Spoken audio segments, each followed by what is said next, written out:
घायल लोगों को प्राथमिक उपचार के बाद जोधपुर रेफर किया गया। सुनील मेरे सहयोगी हमारे साथ बने हुए हैं। सुनील, आप वहां पर बने हुए हैं जहां पर ये हादसा हुआ और एक तरह से ब्लैक पॉइंट बन चुका है, यहाँ पर आए दिन हादसे होते हैं, क्या जिम्मेदारी है? मैं आपका रुख करूंगी। हमारे साथ deputy CM doctor Premchand Bairwa ji बन गए हैं। प्रेमचंद जी, आपको ये खबर मिल गई होगी कैसे ये हादसा हो गया है, दर्दनाक हादसा, इस हादसे पर क्या कहेंगे और कैसे हर संभव मदद दी जा रही है? देखो, बहुत ही दुखद घटना है और ऐसी घटना हमारे दिल को झकझोर करने वाली घटनाएं होती है। और अभी 15 लोगों की मौत हो गई। ऐसी नहीं हो, अब क्या कारण था उसकी जांच हमारे सारे अधिकारी वगैरह वहां पे लग रहे हैं। माननीय मुख्यमंत्री जी ने भी तुरंत संज्ञान लेते हुए सभी अधिकारियों को वहां पे जो घायल है उनको समुचित उनकी इलाज की व्यवस्था हो और उनको सही जगह पे उनका इलाज हो, इसके लिए पूरी व्यवस्था की है। लेकिन बताया जा रहा है कि खड़ा ट्रक था वहां पे। वो किस कारण से खड़ा था, क्योंकि ये इस रोड पे एनआईए का पूरा जो अपनी एनएचएम रोड वाली है उस पे सारे रहते थे। लेकिन उन्होंने किस तरह से गाड़ी खड़ी थी, वो क्यों थी, इसके बारे में जांच का विषय है। लेकिन जाके उसमें गाड़ी में घुसा है टेम्पो ट्रेवल। प्रेमचंद जी और जी सर, अपनी बात पूरी करिए। हेलो जी, आवाज आ रही है, आपकी बात पूरी करिए अपनी। हाँ, तो वो टेम्पो ड्राइवर था जो खड़े ट्रक में जाके घुसा है और उससे ये हादसा हुआ है। हादसा दर्दनाक है और उसकी जितनी व्यवस्थाएं हैं वो हम सरकार और पूरे कर्मचारी अधिकारी वहां पे लगे हुए हैं।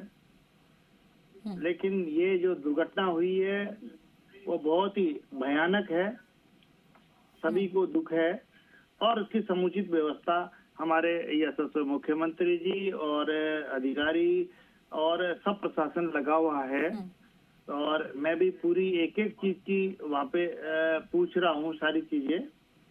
निश्चित रूप से ये घटना ऐसी नहीं घटे, इसके लिए भी हम आगे पूरी व्यवस्थाओं के लिए चाक चौबंद रखें।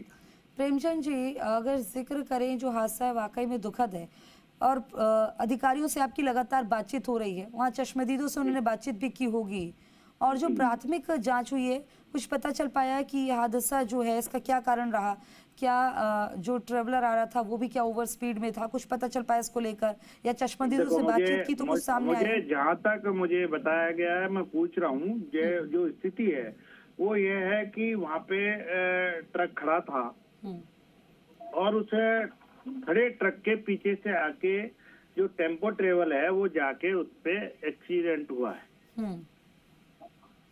अब ये तथ्यात्मक जानकारी पूरी जांच के बाद में बता पाऊंगा, क्योंकि किस तरह से वहाँ पे उसके जाके खड़े ट्रक पे जाके घुसा है, इसके बारे में तथ्यात्मक जांच करने के बाद ही। अभी प्राथमिकता ये है कि जितने घायल लोग हैं हम उन घायल लोगों को प्राथमिकता से उनका उपचार कराएं, उसमें पूरा प्रशासन लगा हुआ है और घटना के बारे में तथ्यात्मक जांच होने के बाद बता पाऊंगा।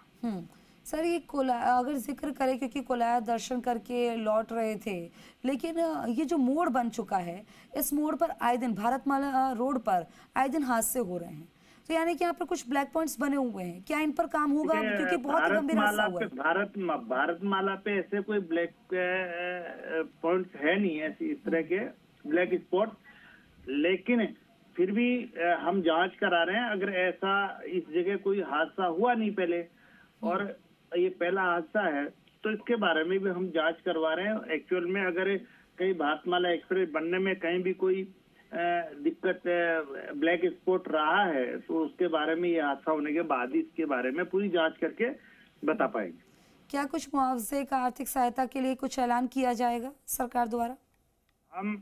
हम राजस्थान सरकार, हमारे यशस्वी मुख्यमंत्री, हम सब उन परिजनों के लिए इस दुखद घटना में उनके सहयोग के लिए, मृतक जो हुए हैं उनके हम परिवारजनों के लिए सहयोग के लिए हम तत्पर हैं। निश्चित रूप से ये सरकार पूरा हम सहयोग करेंगे और हादसा हुआ उसके लिए हम सभी इस दुख की घड़ी में उन लोगों के साथ हैं। क्या ये जो आए दिन हादसे हो रहे हैं, रोड एक्सीडेंट हो रहे हैं, इस पर लगाम लगाने के लिए कुछ कदम उठाए जा रहे हैं? देखिए अभी जितने ये बस ऑपरेटर जितने अभी हड़ताल कर रखे हैं, हमने सारी गाड़ियां ऐसी जो जिस तरह से बॉडी को ये करते हैं एडजस्टमेंट, उसके खिलाफ भी हमने कार्रवाई करके और सारी बसों को बंद कर रखे हैं। जितने जो बस ऑपरेटर है उन्होंने हड़ताल पे, लेकिन हम ऐसी गाड़ियों को नहीं चलने देंगे जिससे ये हादसे हो। इस पे सरकार पूरी तरह से काम कर रही है, ऐसा नहीं हो आगे से। इसके बारे में हम, क्योंकि हम पहले हमारा लक्ष्य है कि हम लोगों की सुरक्षित यात्रा कराएं, उनकी जान जोखिम में नहीं डालें। इसके लिए हमारा पूरा लक्ष्य, हमारी सरकार का, हमारे मुख्यमंत्री जी का इस पे पूरा फोकस है। ठीक है सर, आपने हमसे बातचीत की, वक्त दिया, बहुत बहुत शुक्रिया आपका। देखिए बहुत ही दर्दनाक ये हादसा हुआ है। इस हादसे से अब कैसे सबक